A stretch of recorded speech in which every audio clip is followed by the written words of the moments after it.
Bonjour! Aujourd'hui je vais vous faire un petit vlog parce que je sens que mes histoires de gomme lac gonflent un peu tout le monde. Il y a très peu de vues sur ma dernière vidéo.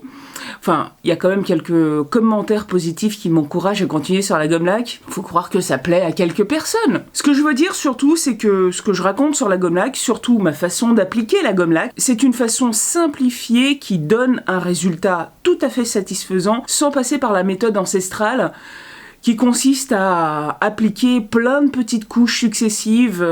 Ça prend un temps fou, le résultat est magnifique en effet, avec un certain brillant. On aime ou on n'aime pas, mais en tout cas la profondeur est là et c'est de toute beauté. Ce que j'explique là, c'est pas moi qui l'ai inventé. Je me suis inspirée de différentes personnes que je suis sur internet, Mark Spagnuolo, John Peters, et j'y ajoute ma touche personnelle. Alors vous inquiétez pas, je vais pas passer le reste de ma vie à vous parler de gomme lac.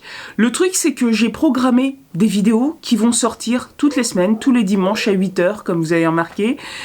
Et le but c'est de me laisser du temps. Actuellement je suis en train de finir une formation en ligne sur SketchUp. C'est Bois Plus Le Bouvet qui la propose, elle est vraiment très bien. Bon, les premiers chapitres, c'est de la lecture, voilà, comme si vous lisiez un magazine, etc. Mais à partir du chapitre 6, là on rentre dans le vif du sujet. N'ayez pas peur, hein, ça passe quand même assez vite. C'est simple, rapide, efficace, avec des vidéos, du concret, on monte un meuble, etc. J'ai pas encore fini, il me reste encore pas mal de chapitres à voir, mais en tout cas c'est très efficace. Pour ceux qui me suivent sur Facebook ou Instagram, souvent on m'a dit en commentaire que c'était quand même un logiciel facile. Oui, comme Photoshop c'est facile, comme à peu près tous les logiciels sont faciles, à condition qu'on ait compris les principes de base. Et ben moi j'ai regardé des tutoriels à gauche et à droite, et ben jusque-là, j'avais pas les principes de base bien droits, bien carrés dans ma tête. Maintenant, je les ai grâce à cette formation-là.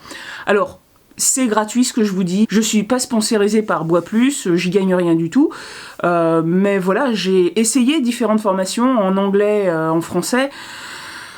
Ah, c'est pas aussi efficace que ça. Je pense que ceux qui disent que c'est un logiciel facile, c'est parce qu'ils doivent déjà connaître des logiciels qui fonctionnent sur le même principe et qui ont la même logique.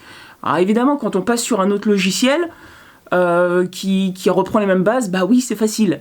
Mais il faut les avoir, les bases. Alors le lest que je me laisse en ayant publié des vidéos comme ça, c'est pas uniquement pour SketchUp, parce que finalement, j'ai déjà dessiné mon premier meuble. En fait, c'est un meuble qui va me servir à ranger 3 machines qui traînent par terre. Donc c'est très utile. Je vais certainement commencer à le fabriquer aujourd'hui, mais il y a d'autres choses que je voudrais faire, comme par exemple utiliser la palette graphique que j'ai achetée pour pouvoir faire un générique.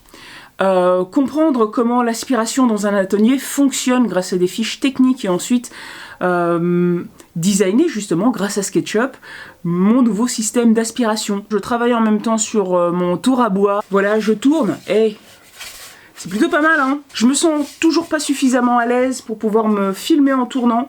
Et puis surtout, il faudrait que je mette au point un dispositif qui me permette de filmer et d'oublier complètement la caméra alors que je suis en train de travailler. C'est pas facile parce que quand on tourne et qu'on veut filmer, on a besoin d'être près de ce qu'on est en train de travailler. Et avec un seul angle, eh ben, c'est compliqué, parce qu'on bouge, et pas toujours dans la même position. J'ai commencé la sculpture. J'ai commencé la sculpture. L'une des premières choses que j'ai faites, c'était sculpter, mais sur de la pierre. Là, je m'amuse à faire des sculptures sur bois pour... En fait, c'est pour un cadre. C'est un projet typiquement, un projet qui prend beaucoup de temps. J'ai filmé cette sculpture-là.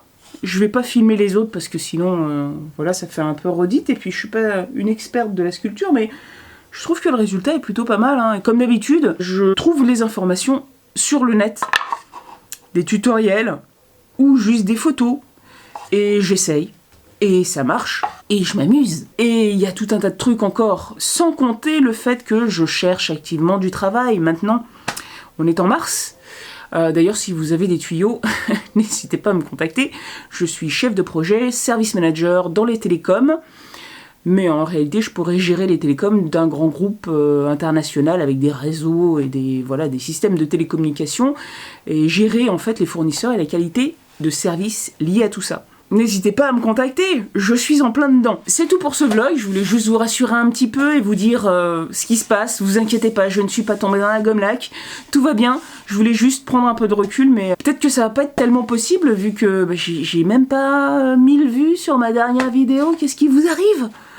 C'est passionnant la gomme lac. Je suis comme vous, hein. Moi aussi j'aime bien voir des projets, des trucs qui se font, etc. C'est plus dynamique, c'est plus sympathique. Mais bon, si jamais vous voulez vous mettre à la gomme lac, eh ben, vous aurez pas mal d'informations. C'est la gomme lac pour les nuls. Enfin, cela dit, il y a encore 3 vidéos à venir. Hein. Faut être patient. Mais je vais être gentille avec vous, je vais publier d'autres trucs. En attendant, sinon je sens que je vais perdre tout le monde. Allez, sur ces bonnes paroles, à bientôt!